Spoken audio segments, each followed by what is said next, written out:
Angel Organics donkey milks తో soaps చేస్తాము. అన్ని organic handmade soaps are available. They are anti ageing and wrinkle free soaps. Different flavours లో కూడా దొరుకుతాయి. Cash on deliveries also available. అంటే హైదరాబాద్ కేంద్ర పాలిత ప్రాంతం అయ్యి ఉండేదని చెప్పి మాత్రం మనం చేస్తున్నాం. అంతేకాకుండా పార్లమెంట్ సభ్యులుగా అందులో పర్యాటక రంగానికి పెద్దపీట వేసి ఆంధ్రప్రదేశ్ పర్యాటక హబ్గా మార్చాలని చెప్పి ప్రయత్నం చేసిన వ్యక్తి, ఆ రకంగా అనేక కార్యక్రమం చేసిన వారు చిరంజీవి గారు. అంత మహోన్నత నటుడు, కొలమానం లేని విధంగా ప్రజల అభిమానాన్ని కొల్లగొట్టిన వాడు చిరంజీవి గారు అన్న విషయం మాత్రం మనం గుర్తుంచుకోవాల్సిన అవసరం ఉందని చెప్పి మాత్రం మనం చేస్తున్నాం. ప్రత్యేకంగా యువతకి నేను చేసే విజ్ఞప్తి ఏంటంటే, పవన్ కళ్యాణ్ గారు మన చిరంజీవి గారి లాగా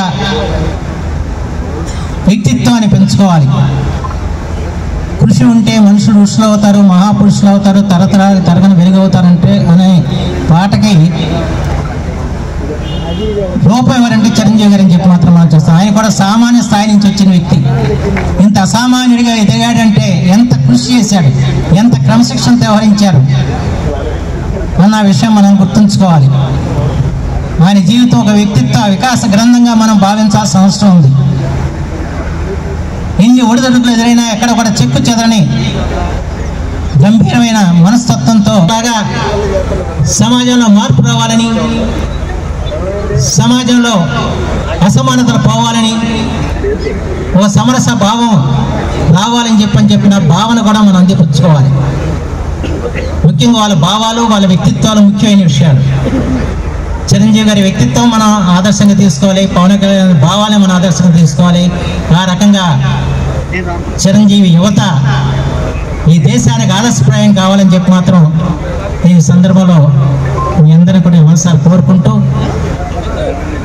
నిజంగా నాకైతే చాలా ఆనందంగా ఉంది. ఎందుకంటే దివ్యసీమ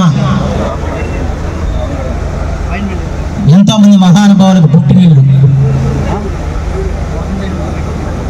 ఎంతో చరిత్ర, వేల సంవత్సరాల చరిత్ర గల దేశంలో భవిష్యత్తు చరిత్రలో ఒక సినిమా, చిరంజీవి గారి సినిమా 365 రోజులు అవనిగడ్డలో ఆడిందన్నది కూడా చరిత్రలో, భవిష్యత్ చరిత్రలో లిఖింపబడే విధంగా ఈ రోజున దీన్ని విజయవంతం చేసిన ప్రేక్షకులకు కానివ్వండి, రామకృష్ణ థియేటర్ యాజమాన్యానికి కానివ్వండి, ముఖ్యంగా స్థానికంగా ఉన్న తెలుగు యువత, మస్తాన్ కానీ, వెంకటప్రసాద్ కానీ, ఇంకందరూ కూడా ఎవరైతే ఉన్నారో వారు